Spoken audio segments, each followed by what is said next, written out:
আর আমার দুনিয়া পাইছে না আপনার। আমি এই জীবন বাঁচতে চাই না আমার ছেলে ছুঁয়া। আমার সংসারটাই চলাইছিলেন উপরে আমার। এটা মুছিয়ে ধরলাম 9টা বাজে, যাই দিয়ে গেলাম শুয়ে লাইছিল। হ্যাঁ আমার এখানে জুতা সিলাই গেছে। আর একটা লোককে বলে ফোন দিছে, ফোন দিয়ে বলছে তুমি কই?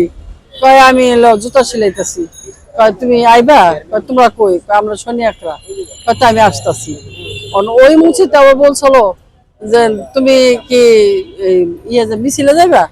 কয় না মিছিলে যাওয়া তো আমার মান নিষেধ। আমার আবার স্বাস্থ্য বোনের একটা ছেলে ওই মিছিলে যায় প্রথম অবস্থায় মনে করি মিছিল যায় মারা গেছে।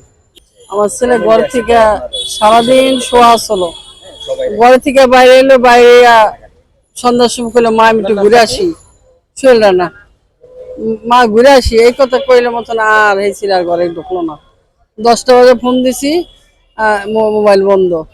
সকালে ভোরে আজান টাইমে উঠছি, উঠা এটা ই করছি।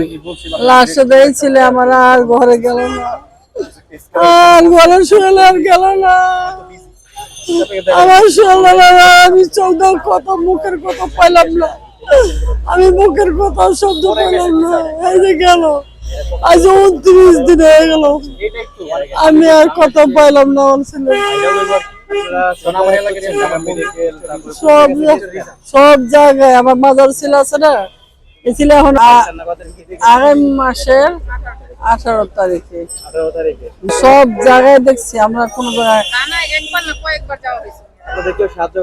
না, আমার কোনো পুলিশও না, কোনো আমাদের কোনো, আমরাই আর আল্লাহ। এখন আপনারা এখানে আছেন যে কোনো লাস্টে আমরা মিডিয়া আইছি যে কোনো সাংবাদিকের সামনে যায় দেখি আমগো এটা আল্লাহ এটা সাহায্য মিলাই দেয়নি আমাদের। আমার ছেলে আমার বুকে এনে দেয়নি।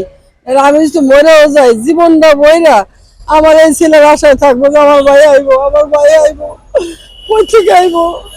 আমি চাইতেছি যে আমি বুকে নিয়ে দিয়া যাই। আমি আমার ছেলেরা যদি পাই ওরা বুঝুক, আর যদি আমার ছেলে যদি না বাঁচে তা আমার লেখে লাভ নেই তুলবো। আর আমার দুনিয়া পাইছে না আপনার। আমি এই জীবন বাঁচতে চাই না আমার ছেলে ছুঁয়া। আমার সংসারটাই চলাইছিলেন উপরে আমার। গার্মেন্টসে লটমাল কিনে পাইকারি বেচে, 3-4টা বেশি গেছে, বেশিটা সিলাই তার পাইকারি দেয়, বেচে বাসায় যায়। এই তো দিন আর কি হলো, খালি ঘর থেকে বাইরে আর ঘরে ফিরে নেই, আর ঘরে আমার যায়নি। এটা মুছিয়ে ধরলাম 9টা বাজে, যাই দিয়ে গেলাম শুয়ে লাইছিল। হ্যাঁ আমার এখানে জুতা সিলাই গেছে। আর একটা লোককে বলে ফোন দিছে, ফোন দিয়ে বলছে তুমি কই? কয় আমি এলো জুতা সিলাইতেছি। কয় তুমি আইবা? কয় তোমরা কই? আমরা শনি একটা। কয় আমি আসতেছি। ওই মুছিতে আবার বলছিল যে তুমি কি ইয়ে যে মিছিলে যাইবা? কয় না মিছিলে যাওয়া তো আমার মান নিষেধ। আমার আবার স্বাস্থ্য বোনের একটা ছেলে ওই মিছিলে যায় প্রথম অবস্থায় মনে করি মিছিল যায় মারা গেছে। ওইখান থেকে আমি এক ভয় দেখাই যে তোরা মিছিল মুছিলে বাবারে যাইস না। তা আমার ওই ছেলে কোনোদিন মিছিল মুছিলে যায় নাই। ওদিন কি গেছে না গেছে ওটা তো করতে পারি না আমি। ওই যে শনি একটা ফোন করে লয়ে গেছে।